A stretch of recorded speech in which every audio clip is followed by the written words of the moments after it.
नमस्कार दोस्तों, हमारे चैनल पर आपका स्वागत है। जय श्री कृष्णा, राधे राधे, हर हर महादेव, ओम नमो भगवते वासुदेवाय नमः। जय श्रीमन नारायण। दोस्तों आज हम सुनेंगे एक बहुत ही सुंदर भोले भाले भक्त की कथा। बहुत साल पहले की बात है। एक आलसी लेकिन भोला भाला युवक था, आनंद। दिन भर कोई काम नहीं करता था, बस खाता ही रहता और सोए रहता। एक दिन घर वालों ने कहा कि यहाँ से चले जाओ, घर से निकलो, कोई काम धाम तो करते नहीं हो, बस पड़े ही रहते हो। वह घर से निकलकर यूं ही भटकते हुए एक आश्रम में पहुंचा। वहां उसने देखा कि एक गुरुजी हैं और उनके शिष्य कोई काम नहीं करते, बस मंदिर की पूजा किया करते हैं। उसने मन में सोचा कि यह तो बहुत बढ़िया काम है, कोई काम धाम भी नहीं करना, बस पूजा ही तो करनी है। गुरुजी के पास जाकर पूछा कि मैं यहाँ रह सकता हूँ। गुरुजी ने बोला कि हाँ, क्यों नहीं। फिर उसने कहा कि लेकिन मैं कोई काम धाम नहीं करता हूँ। गुरुजी बोले कोई बात नहीं, कोई काम नहीं करना है, बस पूजा ही करनी है। तब उसने कहा ठीक है, वह तो मैं कर लूंगा। अब आनंद महाराज आश्रम में रहने लगे। ना कोई काम ना कोई धाम, बस सारा दिन खाते रहे और प्रभु भक्ति में गाते रहे।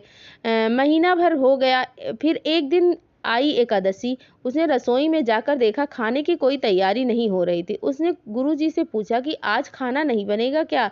गुरुजी ने कहा आज तो एकादशी है, तुम्हारा भी उपवास है। उसने कहा कि नहीं, अगर हमने उपवास कर लिया तो कल का दिन हम नहीं देख पाएंगे, हम तो नहीं कर सकते उपवास, हमें तो भूख लगती है। आपने पहले क्यों नहीं बताया। गुरुजी ने कहा ठीक है, तुम उपवास ना करो, पर खाना भी तुम्हें खुद ही बनाना पड़ेगा, तुम खुद ही बना लो। तब गुरुजी फिर आए और बोले देखो, अगर तुम खाना बना रहे हो तो राम जी को भी भोग जरूर लगा देना और नदी के उस पार जाकर बना लो खाना।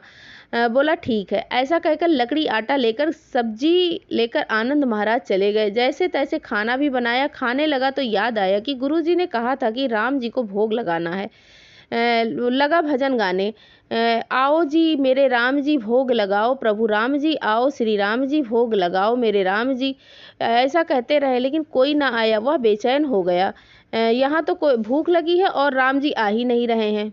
भोला मानस जानता नहीं था कि प्रभु साक्षात तो आएंगे नहीं, पर गुरु जी की बात मानना भी जरूरी था।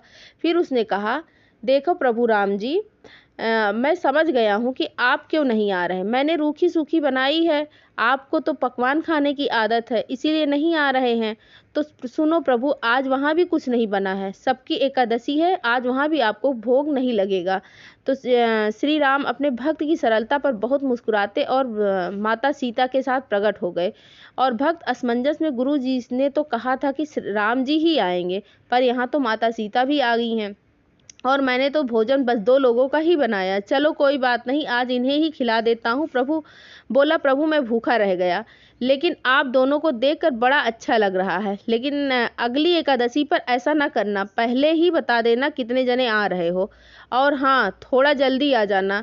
राम जी उसकी बात पर बड़े मुदित हुए और प्रसाद ग्रहण करके वहां से चले गए। अगली एकादशी तक वह भोला मानस सब भूल गया।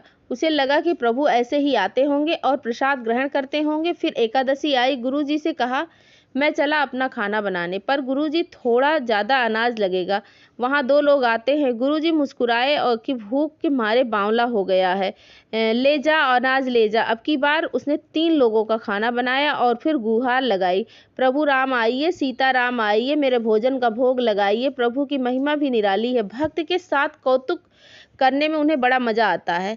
इस बार वे अपने भाई लक्ष्मण भरत शत्रुघ्न को भी साथ में लेकर आए। भक्त को चक्कर आ गया, यह क्या हुआ। एक का भोजन बनाया तो 2 आए और आज 2 का बनाया तो पूरा खानदान आ गया। लगता है आज भी भूखा ही रहना पड़ेगा। सबको भोजन लगाया और बैठे बैठे देखता रहा। अनजाने में ही उसकी एक एकादशी हो गई। फिर अगली एकादशी आने से पहले गुरु जी से कहा, गुरु जी यह आपके प्रभु राम जी अकेले क्यों नहीं आते हैं, हर बार कितने सारे लोगों को लेकर आते हैं, इस बार अनाज ज़्यादा देना। गुरु जी को लगा यह कहीं अनाज बेचता तो नहीं है, देखना पड़ेगा जाकर। भंडार वाले को कहा कि जितना अनाज चाहिए दे दो और खुद छुपकर उसे देखने चल पड़े। इस बार आनंद ने सोचा खाना पहले नहीं बनाऊंगा, पता नहीं कितने लोग आ जाएं, पहले बुला लेता हूँ फिर बनाता हूँ। फिर भगवान जी को आवाज़ लगाई, प्रभु राम आइए, श्री राम आइए, मेरे भोजन का भोग लगाइए। सारा राम दरबार मौजूद। इस बार तो हनुमान जी भी साथ में आए, लेकिन यह क्या, प्रसाद तो तैयार ही नहीं है। भक्त ठहरा भोला बाला बोला, प्रभु इस बार मैंने खाना ही नहीं बनाया। प्रभु ने पूछा कि क्यों नहीं? क्यों? बोला, मुझे मिलेगा तो है नहीं, फिर क्या फ़ायदा बनाने का, आप ही बना लो और खुद ही खा लो। राम जी मुस्कुराए और सीता माता भी गदगद हो गई उसके मासूम जवाब से। लक्ष्मण जी बोले, क्या करे प्रभु? प्रभु बोले, भक्त की इच्छा है तो पूरी करनी पड़ेगी, चलो लग जाओ काम में। लक्ष्मण जी ने लकड़ी उठाई, माता सीता आटा सानने लगी और भक्त एक तरफ बैठकर देखता रहा। माता सीता रसोई बना रही थी तो कई ऋषि मुनि यश गंधर्व प्रसाद लेने आने लगे। इधर गुरु जी ने देखा खाना तो बना ही नहीं है, भक्त एक कोने में बैठा है। पूछा, बेटा क्या बात है, खाना क्यों नहीं बनाया? तो आनंद बोला, अच्छा किया गुरुजी आप आ गए, देखिए कितने लोग आते हैं प्रभु के साथ। गुरुजी बोले, मुझे तो कुछ भी नहीं दिखाई दे रहा है तुम्हारे और अनाज के सिवा। भक्त ने माथा पकड़ लिया, एक तो इतनी मेहनत करवाते हैं, प्रभु भूखा भी रखते हैं और ऊपर से गुरुजी को भी दिख नहीं रहे हैं, यह तो बड़ी मुसीबत है। प्रभु से कहा, आप गुरुजी को क्यों नहीं दिख रहे हैं? प्रभु जी बोले, उन्हें मैं नहीं दिख सकता। या वह बोला, क्यों नहीं? वो तो बहुत बड़े पंडित हैं, ज्ञानी हैं, विद्वान हैं, उन्हें तो बहुत कुछ आता है, उनको क्यों नहीं दिखते आप? प्रभु बोले कि माना कि उनको सब कुछ आता है पर वे सरल नहीं है तुम्हारी तरह, इसीलिए उनको नहीं देख सकता। आनंद ने गुरुजी से कहा, गुरुजी प्रभु कह रहे हैं आप सरल नहीं हैं, इसीलिए आपको नहीं दिखेंगे।